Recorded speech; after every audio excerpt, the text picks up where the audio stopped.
पूर्णा तालुक्यातील कानेरखेड या गावाच्या भागामध्ये येणार कोल्हेवाडी या गावाच्या रस्त्याच्या संदर्भामध्ये मागच्या काही दिवसाखाली या ग्रामस्थांनी रस्त्यावर लोळून म्हणजे चिखलामध्ये लोळून मोठं आंदोलन केलं होतं आणि त्या आंदोलनाची दखल मोठ्या प्रमाणामध्ये प्रसार माध्यमामध्ये घेण्यात आली होती। त्याच परभणीमध्ये येऊन त्यांनी जिल्हा परिषदच्या बांधकाम विभागाला संपर्क साधलाय आणि त्यांना पण निवेदन दिलंय। तर नेमका काय मागणी काय आहे तुमची?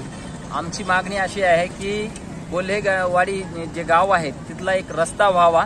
मागच्या 50-60 वर्षात हा रस्ता नाहीये।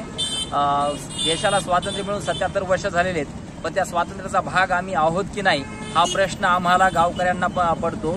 ॲक्च्युली आम्ही मागच्या महिन्यात 1.5 महिन्यापासून त्या गावचा रस्ता व्हावा यासाठी सातत्याने निवेदन वेगवेगळ्या प्रशासनाला देत आहोत। आमदार साहेबांना सुद्धा बोललोय, आमदार साहेब सुद्धा निवडणुकीच्या मूडमध्ये आहेत। तर आम्हाला वाटतं की तो रस्ता